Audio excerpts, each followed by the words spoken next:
to be like him in order to do the like of his deed. The Prophet said, both of them are equal in reward. This is called al-ghibta, and it is to wish that Allah should give you the like of what He has given your brother, so that you could do the like of his good deed. This is not envy. It is called al-ghibta. This is praiseworthy because it indicates one's love for goodness. Then he said, do not outbid one another, means increasing something in business implies increase in the price of the commodity. Thus, tanajashu, outbidding one another, is based on the word measure, tafawul, regarding price. That is, that a man should increase the price of the commodity without intending to buy, but just for another person to hear it and increase his own price because of his increment. This is unlawful based on this hadith. But if he increases the price of the commodity because he wants to buy it, there is no prohibition. The Prophet did it. As for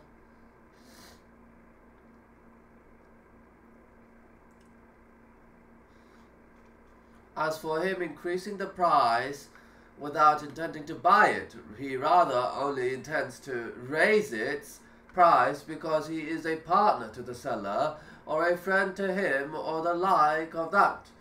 This is unlawful bidding. That is the meaning of the Prophet saying, do not outbid one another. So if you want the commodity, make increment in it, but if you do not want it, then leave it. His saying, do not hate one another. Hatred occurs in the heart, and that is dislike. The desirable thing is its opposite, and that is love between the Muslims, that they should love one another. The Prophet said, none of you is a true believer until he loves for his brother what he loves for himself. What is desirable is love between the Muslims, but to hate one another, this is forbidden. However, it is possible for a person to remove the hatred in his heart. This is inborn in some people. However, if you hate, do not act in line with the hatred and harm your brother.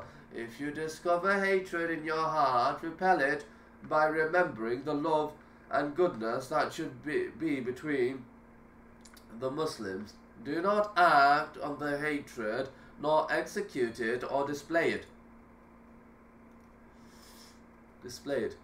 Then he said, do not keep away from one another.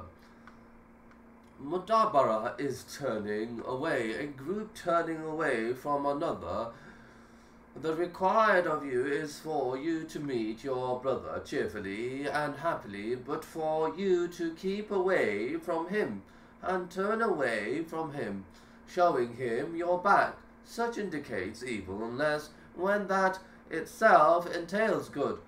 So do not keep away from him. You should rather be close to him and cheerful with him.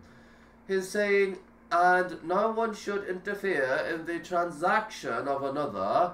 This is similar to what has preceded regarding an-Nudj, that it is injustice in transaction. If your brother sells a commodity, do not go to the buyer and say, you are stupid, I have a cheaper one than it, or something better than it, thereby causing him sadness. It may even spoil the relationship between them and cause conflict between them.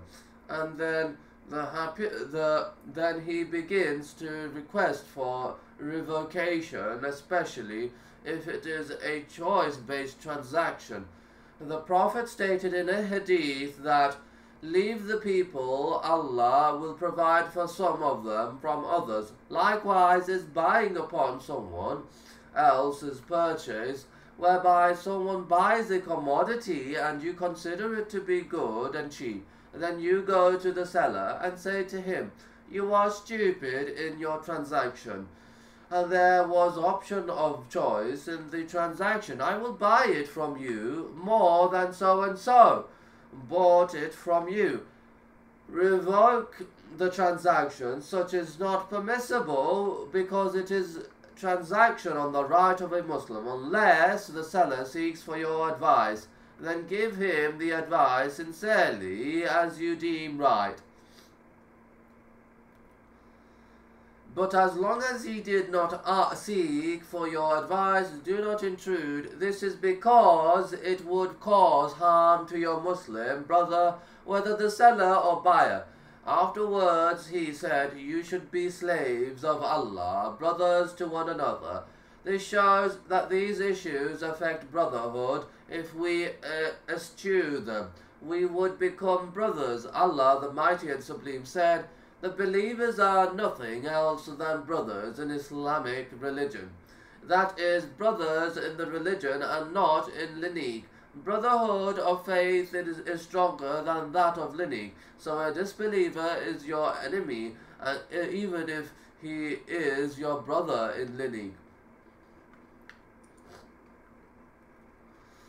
However, a Muslim is your brother in the religion, even if he is not your brother in lineage. He is your real brother because brotherhood only occurs through the religion.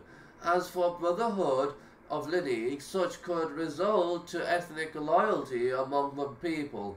It should not lead to religious loyalty and hatred. Love and hate exist in accordance with faith. So your brother in lineage could be your enemy in the religion, and an individual may not be your brother in lineage, but he is your brother in the religion. Then he said, a Muslim is a brother of another Muslim. This is similar to the word of Allah. The believers are nothing else than brothers in Islamic religion. He should not be unjust to him. Zulm means placing a thing in other than its place in whatever form. Injustice regarding the self of or wealth or honor. His saying, "Nor forsake him if he sees him being humiliated." He assists him and supports him without abandoning him to the enemies. And if he sees anyone speaking against him in gatherings, he defends him, because if he leaves it and remains silent, such is part of forsaking him. So if you see